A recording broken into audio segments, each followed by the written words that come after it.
if those spring allergies already have you sniffling and sneezing, you might want to consider changing the air filter in your car. Our Monday morning mechanic David Rogers from Keller Brothers Auto Repair is joining us live to explain how changing that air filter can actually help you breathe easier. Hi, David. Hey, how are you, Natalie? Good, thanks. Hey, you know, actually, this one's called the cabin air filter. It's a little bit different than the air filter we think of on top of the motor. And the way it works, I'm going to show you a little diagram here. This is a car's heating system. It kind of the air goes all the way around the motor and everything, and this is the vent, the air ducts that are inside the car. You might think of it as your defroster vents or whatever. And these air filters that we use for breathing the air we breathe are somewhere in line here. Usually they're in this column here. They could be up closer up in the firewall, but basically they're going to be between the air we breathe and the air coming in the motor. The reason they're so important, let me just give you an idea. These two work together inside of a Tahoe SUV. And this vehicle came into me, and they could not get any air out of their heater vents. And they couldn't understand why it wasn't blowing heat. Well, let me show you maybe why it wasn't blowing heat. Maybe it had something to do with all this stuff that was in there that was going into the air that you breathe. Now imagine that. If you've got allergies, that's not much fun. That's some nasty stuff.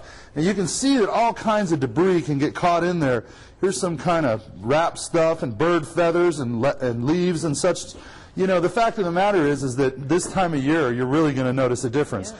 The other thing this will help you do is that by cleaning these or replacing these, what you're going to do is you're going to open up the airflow. You can imagine if that's all clogged with grease and oil and dirt and debris, that when it should really look like this, okay, you can tell that the air is not making it into the vehicle the way it should. So you're going to resolve a couple of problems. Not only are you going to breathe easier, but in addition to that, you're going to be able to help your heater and your air conditioning have better flow. Also your defroster. So a lot of times during the winter when you're frosting up really bad and you can't figure out why it won't stop doing that, maybe it's time to change the cabin air filter. Now some people might try to do this on their own, and it's not impossible, but I'll tell you that it takes a good, educated, trained technician anywhere from about 30 to 45 minutes all the way to 2 hours to do something like this. So it would take a normal consumer most likely somewhere in the hour-and-a-half range to about 4 or 5 hours. So it may be something to stop in for. They're not terribly expensive. You might spend $50, $100 getting something like this done,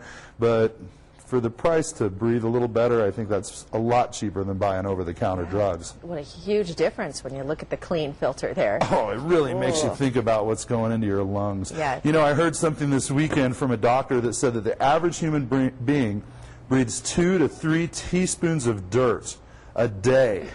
Now, if you imagine all that extra dirt coming from your car, that could double or triple it based on what we just saw come out of one of those filters. Wow. You know, the last thing I wanted to say about that, too, is that European cars have had these for a long, long time, and the American manufacturers are just now catching up, and the Asian manufacturers. Most cars have them. But swing into a shop that has certified master techs. Your little fasty, quickie, lubey, oil-changey joints are not going to probably be able to help you with this. But go by a real shop, ask them about it, and see what it would cost to get one replaced in your car. And give yourself a break this year. Breathe better. It helps to ask the question. David, thanks as always. Thanks. What about the quickie, lubey, oil-changey? Is that a technical term? That's extremely technical, Tom, and we'll perform one of those for you down here in the studio's garage later if you'd like. David, thank you.